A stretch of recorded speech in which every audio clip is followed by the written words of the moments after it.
Lima y Callao son ahora escenario de una de las peores tragedias ecológicas que hay en el mundo. Más de 3 millones de metros cuadrados de playas y mar han sido contaminados por uno o tal vez dos derrames en la refinería La Pampilla de Ventanilla.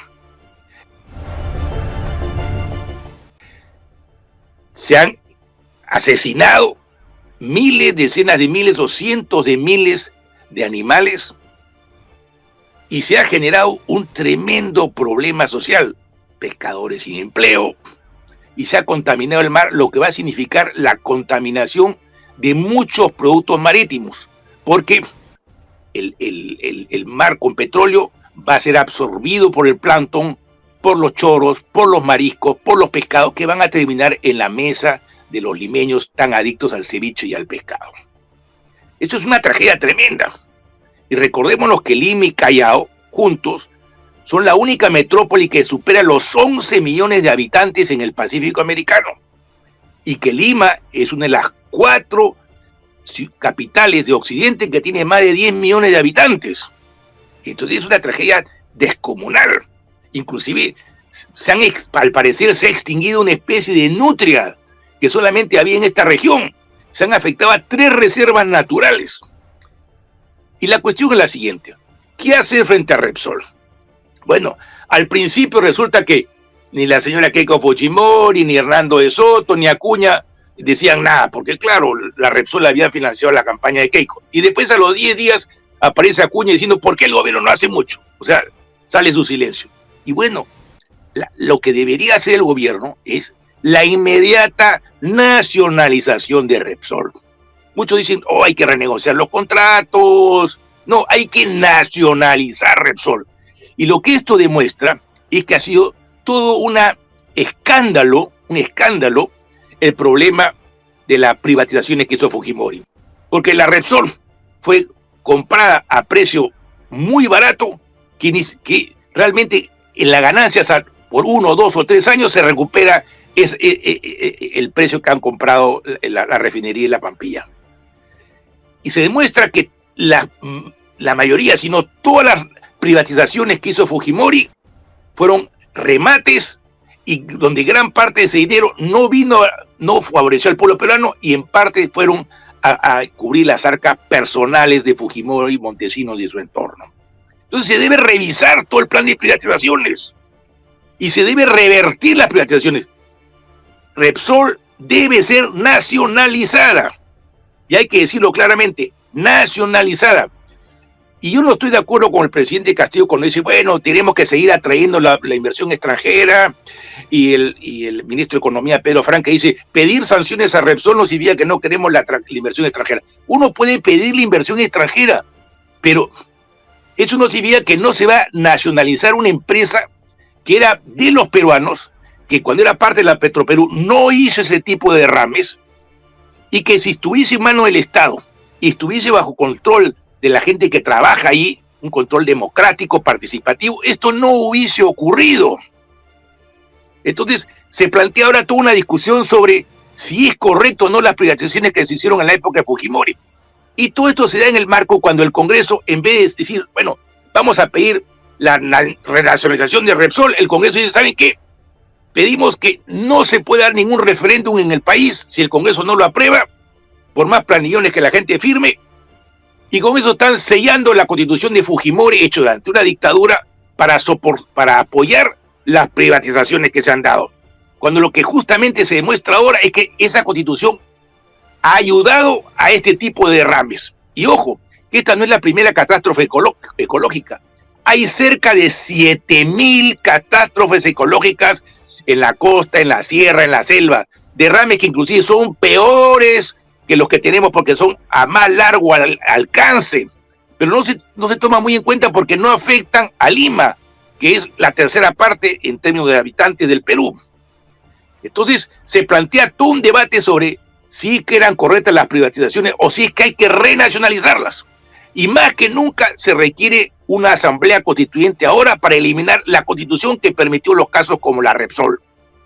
Ahora, el presidente Castillo ha estado dando entrevistas a algunos medios, pero en mi opinión, lo que él debería hacer ahora es organizar no entrevistas a algunos medios, uno de los cuales le ha hecho varias zancadillas, la CNN, sino hacer movilizaciones en las calles, llenar la plaza mayor, que salgan cientos de miles de peruanos para pedir nacionalizar Repsol, y él ponerse a la cabeza de un movimiento para nacionalizar Repsol y recuperar los recursos naturales del Perú. Eso le va a dar fuerza, pero él está ahora, por ejemplo, una congresista le dice, vamos a hacer un habeas corpus para que eliminen el estado el toque de queda, y él lo elimina. Siempre está a la defensiva, ¿no? Tiene miedo que el Congreso le haga esto, que le haga el otro, le paran quitando un ministro, le quieren vacar. Él tiene que pasar a la ofensiva, y pasar a la ofensiva es aprovechar la crisis de Repsol y decir, es el momento de cuestionar las privatizaciones que ha hecho Fujimori.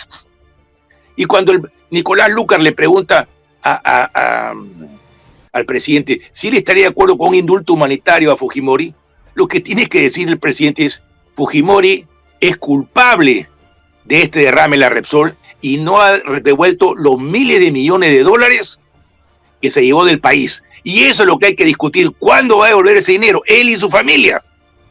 No si se le da indulto o no se le da indulto. Entonces, la conclusión con respecto a Repsol es de que el Perú se ha convertido en una hacienda en el cual numerosas transnacionales y empresas privadas hacen lo que le da la gana con el medio ambiente y con la mano de obra. Se ha elevado, tenemos jornada laboral de 48 horas con un sueldo mínimo miserable de 930 soles al mes, que es hoy, en términos de dólares, peor que el que teníamos en la época de Pedro Pablo Kuczynski. Y lo que debe hacer este gobierno es decir, ¿saben qué? Se acabó de que el Perú sea un país para generar grandes dividendos para las grandes inversiones privadas, y es hora de que el Perú empiece a controlar sus propios recursos, levante el nivel de vida de su mano de obra, porque de esa manera se levante el mercado interno. Y de otro lado, tenemos el problema de la Marina y el Ejército, que recién, después de más de 10 días, empiezan a intervenir en la limpieza. Al principio la limpieza la hacía prácticamente muy poca gente, más que todo voluntarios con bajos recursos, y eso ha hecho que la marea se vaya extendiendo y ya ha pasado Chancay, se viene yendo hacia el norte, ojalá que no llegue hasta la región de Ancash. Entonces se requiere un plan inmediato para limpiar, y la Repsol tiene que pagar elevadísimos gastos de reparación y a su vez debe ser nacionalizada. Es muy importante que el presidente Castillo, y si no lo hace, los sindicatos, las organizaciones populares, hagan movilizaciones masivas pidiendo la renacionalización de Repsol, la revisión de todos los contratos que hizo Fujimori y que se dé inmediatamente paso a una asamblea constituyente. Y si el Congreso no quiere hacer una asamblea constituyente, hay dos maneras de conseguirla. La primera es con grandes movilizaciones, inclusive que la CGTP, las organizaciones campesinas, los reservistas, la juventud, los estudiantes, a una especie de asamblea popular pro constituyente. Y la segunda, el presidente Castillo podría perfectamente hacer una consulta popular, lo cual no significa un plebiscito, un referéndum, una consulta popular netamente voluntaria, igual que la hizo el gobierno de Cataluña, con varias preguntas. ¿Usted está de acuerdo con una nueva asamblea constituyente? ¿Usted está de acuerdo con renacionalizar Repsol? ¿Usted está de acuerdo con que el presidente Castillo tenga derecho a poder llamar a un nuevo Congreso y que se elimine la ley aprobada por este Congreso? ¿Usted está de acuerdo, por ejemplo, con que se generen vigilancia urbana por parte de la población? Y una serie de preguntas que la población pueda decir sí o no. Una consulta popular de carácter no vinculante, pero si participan ahí millones y millones de personas, es algo que le fortalecería al gobierno. Lo que el gobierno no puede hacer es seguir retrocediendo y retrocediendo, y ante cada presión de la derecha hacer una y otra concesión.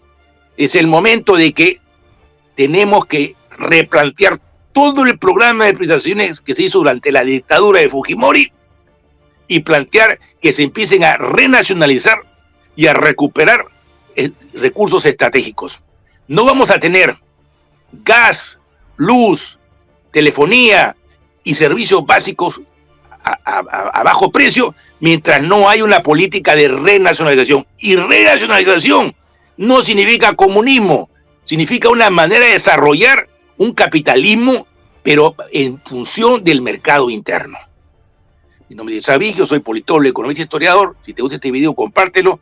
hacemos esto para Latin American Press, y quiero denunciar que nuestra página de Facebook ha sido hackeada, así que por favor ayúdenos a denunciar ante Facebook, que justo cuando estábamos pasando de tener más de 1 millón de videos por presentación, nos han hackeado. Nosotros hemos sido tan dañados de tal manera que me da ganas de llorar ver a los muchachos bañándose ahí. No podemos, mis hijos no pueden hacer eso. La catástrofe que hay en Ancón, todo ha muerto. No tenemos pesca. ¿Qué hacemos ahora? ¿De qué vivimos? Mis hermanos pescadores trabajando para una empresa lleno de grasa, sin trajes de bioseguridad, sin guantes, así, por ganarse 80 soles, 100 soles. Y todavía cada 4 o 5 días le toca. ¿Por qué? Porque no hay cupo.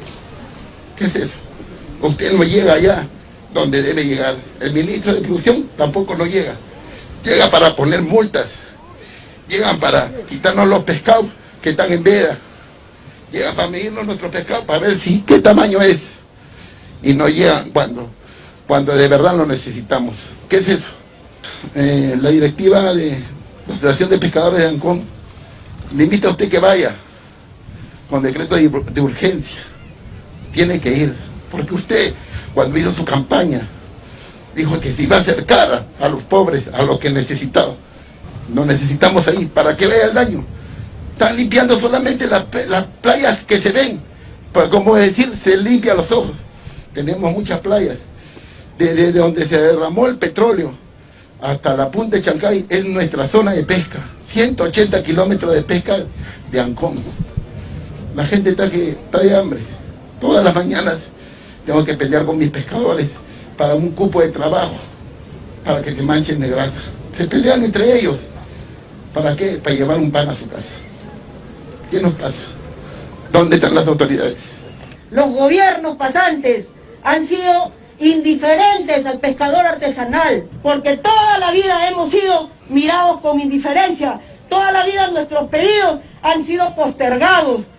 Y señor presidente, yo exhorto a este nuevo gobierno que revisen quiénes fueron ministros, que revisen quiénes fueron viceministros, fueron de la Sociedad Nacional de Industria, señor presidente. Aquellos que han creado normas lesivas para el pescador, señor presidente.